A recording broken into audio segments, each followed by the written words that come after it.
Good morning, my brothers and sisters. Welcome to episode 38. And we have an epic struggle that's happening with Jesus in his interrogations and trials.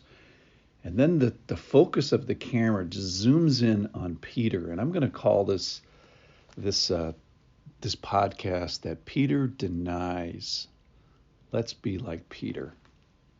And here's what happens is Peter is following Jesus at a distance. Jesus goes to the house of the high priest. John apparently is inside the courtyard, and Peter's outside. He gets invited in through the servant girl who is talked to by John, and then he's warming himself by the fire, and he denies Jesus 3 times. And let me go to the story in Luke. It's in Luke chapter 22, verse 54. It's in all 4 of the Gospels. Then they seized him and led him away, bringing him into the high priest's house. And Peter was following at a distance.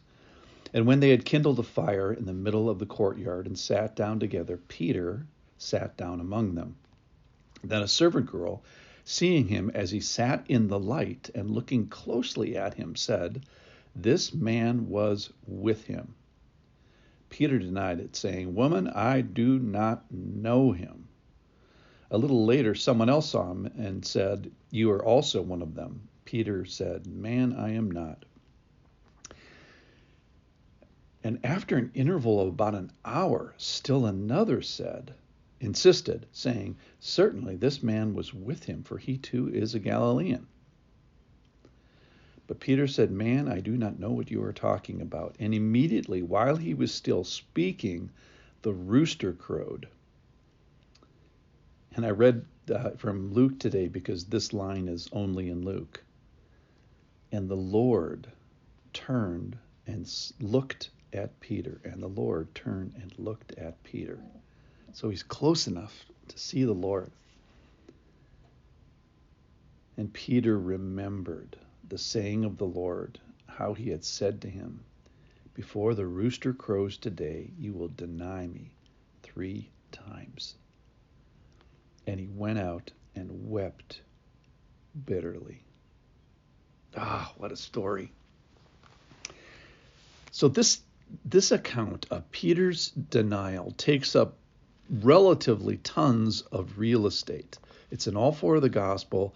And it's interesting because of this epic thing that's happening to Jesus and history and the world and spiritual fighting between good and evil. And then you see this individual struggle with belief and with courage and with confrontation from the least expected place, servant girls. And then you see this moment where Jesus turns and looks at Peter.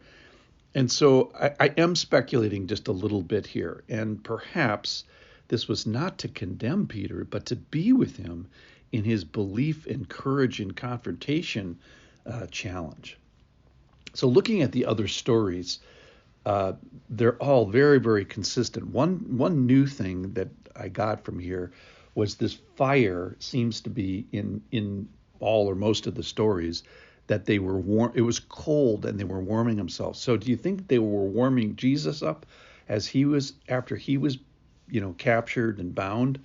Do you think he had a fire to warm himself with? So just as another little sidelight of Jesus's suffering, I never thought about this before, was that Jesus was cold through the Middle Eastern night. But this fire plays into the story because they can see his face. When you're by a fire, your face is the most lit up thing. And then the thing that got me in the Luke story was after an interval of about an hour, that this betrayal, if you will, this denial of Jesus had some soak time on it. It was a whole hour. It sounds like 2 of them happened relatively nearby each other. And then this final one. And we find from the Gospel of John that one of the people that accused Peter of being with Jesus, or really was an observation, was this relative of Malachi who actually said, I have seen you in the garden with him, or Malchus, excuse me, Malchus. And Malchus is the one that got his ear cut off. So there's this high investment of knowledge. Okay, so this is kind of a discouraging story in that a close associate of Jesus denies Jesus. But let's look at Peter. My conclusion is be like Peter. So how can I say that? Well, first of all, Peter is a person of courage. Remember, he was the guy that pulled out his sword and tried to defend Jesus. So he demonstrates some courage there. That's number one. Number two, he demonstrates courage when he runs to the tomb. So whatever happens at the end of today, Peter was enough restored to stay with the disciples, to stay nearby. And when the light bulb starts to come on with Mary Magdalene reporting that she had seen something funny at the tomb, Peter is the first to go tearing off for it. And maybe he's too old to run because John passes him. And then thirdly, we find just in church history, Peter is crucified upside down. And then fourthly, read the epistle of 1 Peter. My goodness, Peter, for being such a knucklehead here. I don't know anybody who goes from knucklehead to such theological expertise, particularly with regard to the suffering of Jesus. So the transformation and the restoration of Peter is complete. He understands Jesus' suffering in a unique way. Why? Probably because he was there watching him get beaten from a distance. He saw the binding and the leading and the beating and the covering his face and the smacking him Okay, so the other thing about Peter is this repenting. So the last verse that we read today, verse 62, is he goes out and he weeps bitterly. So he leaves and he weeps bitterly, and apparently he's probably alone there.